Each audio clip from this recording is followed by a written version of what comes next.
Hi Year 6 and welcome to chapter 31 of Holes. If you remember, Zero ran off yesterday, didn't he? So we'll see what happens to him today. So chapter 31.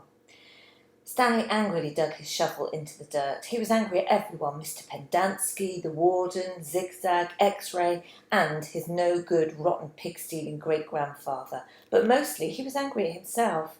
He knew he never should have let Zero dig part of his hole for him. He still could have taught him to read. If Zero could dig all day and still have the strength to learn, then he should have been able to dig all day and still have the strength to teach. What he should do, he thought, was go out after Zero.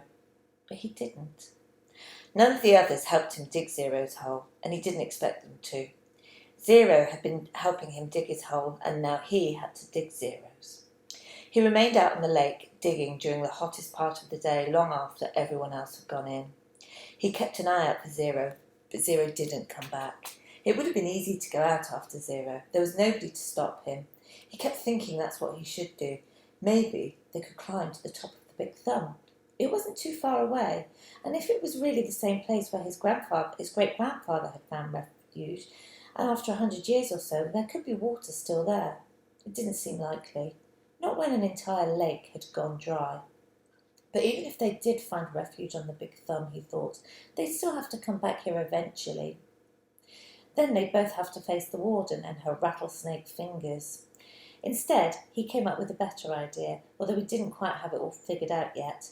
He thought that maybe he could make a deal with the warden. He'd tell her where he'd really found the gold tube if she wouldn't scratch Zero. He wasn't sure how he'd make this deal without getting himself into deeper trouble. She might just say, tell me where you found it, or I'll scratch you too. Plus, it would mean X-Ray would get in trouble too. She'd probably scratch him as well. X-Ray would be out to get him for the next 16 months. He dug his shovel into the dirt. By the next morning, Zero still hadn't returned. Stanley saw one of the councillors sitting guard by the water outside the shower wall. Mr. Pendanski had 2 black eyes and a bandage over his nose. I always knew he was stupid, Stanley heard him say. Stanley was required to dig only one hole the next day. As he dug, he kept a constant watch out for Zero, but he never saw him. Once again, he considered going out on the lake to look for him, but he began to realise that it was already too late. His only hope was that Zero had found God's thumb on his own. It wasn't impossible. His great-grandfather had found it. For some reason, his great-grandfather had felt the urge to climb to the top of that mountain. Maybe Zero would feel the same urge. It was the same mountain, if water was still there. He tried to convince himself it wasn't impossible. There had only been a storm a few days ago. Maybe Big Thumb was actually some kind of natural water tower that caught the rain and stored it. It wasn't impossible. He returned to his tent to find the warden, Mr. Sir, and Mr. Pendanski all waiting for him. Have you seen Zero? The warden asked him. No. No sign of him at all? No. Do you have any idea where he went? No.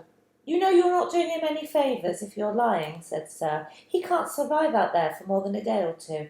I don't know where he is. All 3 stared at Stanley as if they were trying to figure out if he was telling the truth. Mr. Pendanski's face was so swollen he could barely open his eyes. They were just slits. You sure he has no family? The warden asked Mr. Pendanski. He's a ward of the state, Mr. Pendanski told her. He was living on the streets when he was arrested. Is there anyone who might ask questions? Some social worker who took an interest in him? He had nobody, said Mr. Pendanski. He was nobody. The warden thought for a moment. OK, I want you to destroy all his records, Mr. Pendanski nodded. He was never here, said the warden. Mr. Sir nodded. Can you get into the state files from our computer? She asked Mr. Pendanski. I don't want anyone in the AG's office to know he was here. I don't think I can erase him completely from all the state files, said Mr. Pendanski. Too many cross-references. But I can make it so it'd be very difficult for anyone to ever find a record of him. Like I said, though, no one will ever look. No one cares about Hector Zeroni. Good, said the warden. We'll see how they get on tomorrow.